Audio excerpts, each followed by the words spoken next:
নমস্কাৰ, মই আপোনালোকৰ জ্যোতিষ বন্ধু অভিজিত হাজৰিকা। আজি ৰাহু পীড়িত ব্যক্তিৰ স্বভাৱ আৰু প্ৰতিকাৰ ওপৰত আলোচনা কৰিম বুলি ভাবিছোঁ।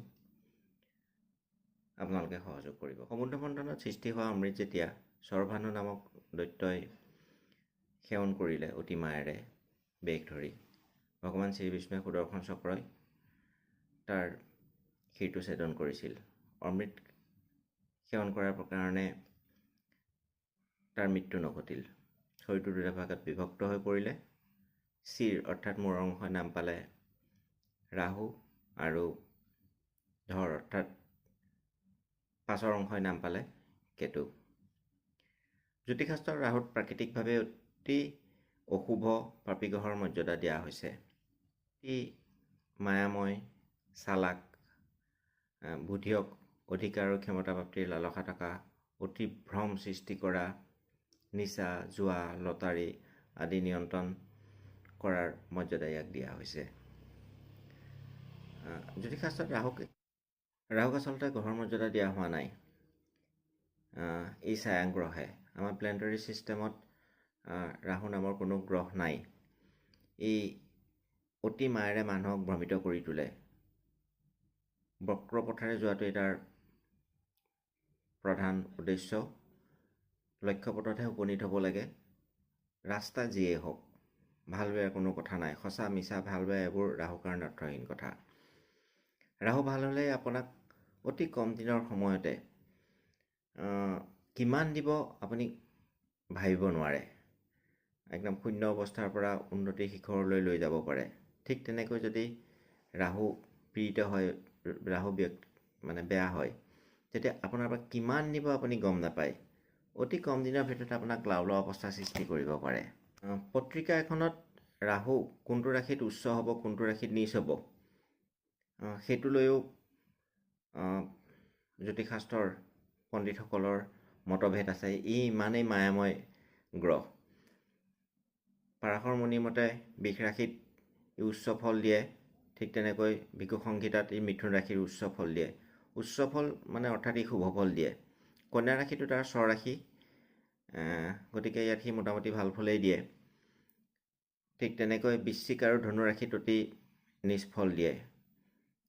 ইয়াৰ উপৰি কিছুমান স্থানত, বিশেষকৈ ত্ৰিক স্থানবিলাকত ই কাৰক হৈ পৰে আৰু কোনো কোনো স্থানত অতি বিশিষ্ট কাৰক হৈ পৰে, য'ত আপুনি ভাল ফলৰ আশা কৰিব পাৰে। জ্যোতিৰ ফালৰ পৰা যদি আমি চাবলৈ যাওঁ, সূৰ্যৰ লগত ই গ্ৰহণ দোষৰ সৃষ্টি কৰে। কেতিয়াবা পিত্তদোষৰ সৃষ্টি হয়। ঠিক তেনেকৈ চন্দ্ৰৰ লগত চন্দ্ৰগ্ৰহণৰ সৃষ্টি হয়। মংগলৰ লগত অংগাৰক দোষৰ সৃষ্টি হয়। বুধৰ লগত জড়ত্ব দোষৰ সৃষ্টি হয়। বৃহস্পতিৰ লগত গুৰুচাণ্ডাল দোষৰ সৃষ্টি হয়। শুক্ৰৰ লগত পথভ্ৰষ্ট বা লম্পট যুগৰ সৃষ্টি হয়। শনিৰ লগত শ্ৰাপিত দোষৰ সৃষ্টি হয়। গতিকে জ্যোতিৰ ফালৰ পৰা ই সদায় বেয়া ৰিজাল্টে আপোনাক। বাহ্যিক দৃষ্টিৰ পৰা চোৱা যায় যদি ৰাহু পীড়িত ব্যক্তিসকলৰ কিছুমান কমন কেৰেক্টাৰ দেখা পোৱা যায়, আৰু তাকে আমি চাই পেলাই যাৰ কুণ্ডলী নাই বা জন্ম সময়ৰ কথা নাজানে, তেওঁলোকৰ সাধাৰণ কেৰেক্টাৰখিনি চাই পেলাই আমি গম পাওঁ যে মানুহজন ৰাহু পীড়িত ব্যক্তি হয়। এনে ব্যক্তিসমূহ সদায় ভ্ৰমিত হৈ থাকে। এটা অচিন ভয় তেওঁলোকৰ মনত সদায় লাগি থাকে। কোনো ব্যক্তিৰ লগত সঘনাই ভুল বুজাবুজি হোৱাটো তেওঁলোকৰ একদম স্বাভাৱিক কথা। সম্পৰ্কবিলাকৰ অৱনতি খুব সোনকালেই দেখা যায়। মানুহৰ লগত মিলা মিছা কৰিব নোৱাৰে। মিলা মিছাৰ অভাৱ অতি সঘনাই দেখা যায়। ৰাহু পীড়িত ব্যক্তিসকলৰ বাণী অতি নিজ দেখা যায়। বৰ বেয়া কথা কয়, উচ্চ স্তৰৰ কথা কয়। গালি গালাজটো তেওঁলোকৰ কাৰণে অতি সহজ কথা। তেওঁলোকে অতি সহজেই যিকোনো ধৰণৰ এডিকশ্যনত পৰে, যেনে মদ, ভাং, জুৱা, লটাৰী, শ্বেয়াৰ মাৰ্কেট।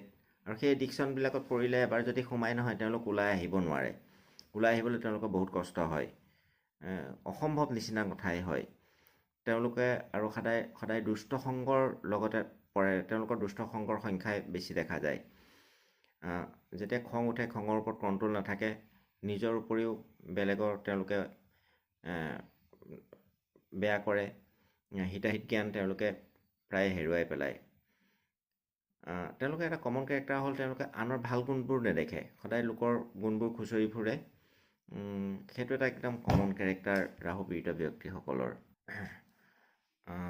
ৰাহুপীড়িত ব্যক্তিসকল সাধাৰণতে বহুত ৰাতিলৈ তেওঁলোকৰ টোপনি নাহে, অনিদ্ৰাত তেওঁলোক ভোগে। আৰু শাৰীৰিক কষ্টৰ ফালৰ পৰা যদি চোৱা যায়, পেটৰ প্ৰব্লেম, দাঁত, মাইগ্ৰেন আৰু নখ চিকাৰ সমস্যাবোৰ তেওঁলোকৰ সাধাৰণ সমস্যা, যিবোৰ আমাৰ জীৱনত ছাডেন ঘটে, অনিশ্চিতভাৱে বা নভবা নিচিন্তাকৈ ঘটে, সেইবোৰ চব ৰাহুৱে কণ্ট্ৰল কৰে। যেনে সৰু ভৰ দুৰ্ঘটনাবোৰ, মূৰত দুখ পোৱা, যিকোনো ছাডেন ঘটনা আমি ৰাহুৰ পৰা জ্যোতিষশাস্ত্ৰত বিশ্লেষণ কৰোঁ। এটা কথা দেখা যায় যে ৰাহুপীড়িত ব্যক্তিসকলৰ ঘৰত বাস্তুদোষ প্ৰচুৰ পৰিমাণে দেখা যোৱা যায়।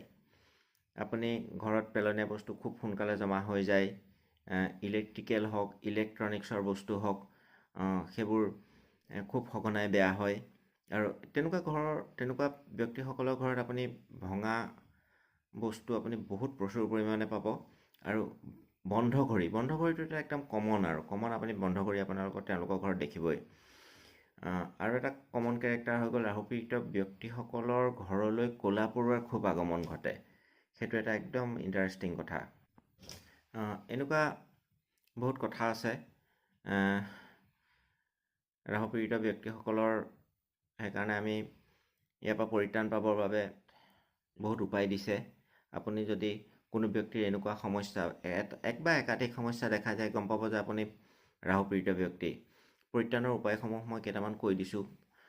বেষ্ট উপায়টো হৈ গ'ল 20 মন্ত্ৰৰ উচ্চাৰণ, ওম ৰাম ৰাহুৱেই নমঃ।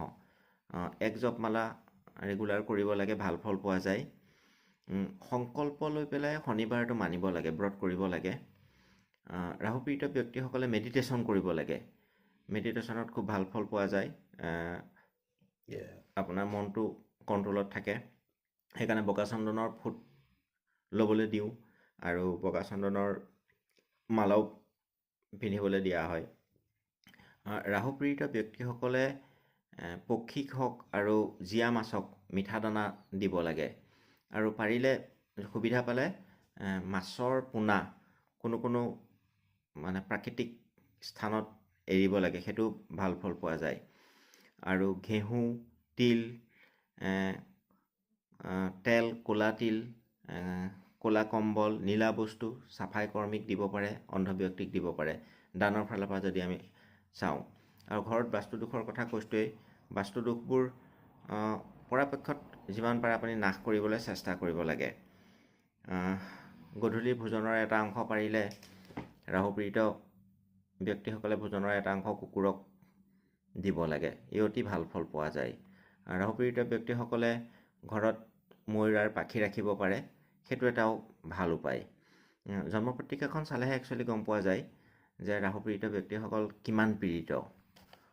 আৰু এটা মই কথা ক'ব বিচাৰিছোঁ, ৰাহু আৰু কেতুৱে সৃষ্টি কৰিব পৰা এটা দোষেই হওক বা যোগেই হওক, সেইটো হ'ল কালসৰ্প দোষ। আমি জানোৱে যে ৰাহু আৰু কেতু সদায় 180 ডিগ্ৰী এক্সিছত থাকে, মানে একদম অপজিটত থাকে। যদি ৰাহু আৰু কেতুৰ এটা ছাইডে গোটেই গ্ৰহখিনি সোমাই যায়, তেতিয়া কালসৰ্প দোষৰ সৃষ্টি হয়। কালসৰ্প 12 ধৰণৰ কালসৰ্প আছে, প্ৰতিটোৰে ৰিজাল্ট বেয়া পায়।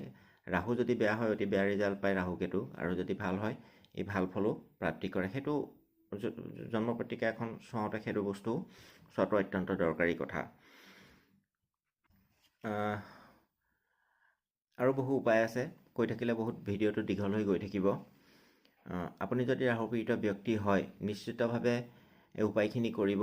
কোনোবা এজন ভাল জ্যোতিষীৰ পৰামৰ্শ ল'ব। মোৰ ফোন নাম্বাৰটো মই স্ক্ৰীণত দি দিছোঁ, মোৰ সৈতেও যোগাযোগ কৰিব পাৰে। যদি ভিডিঅ'টো ভাল পায় লাইক কৰিব, শ্বেয়াৰ কৰিব আৰু বন্ধু বান্ধৱসকলক ভাৰ ভেলিও ক'ব। ধন্যবাদ।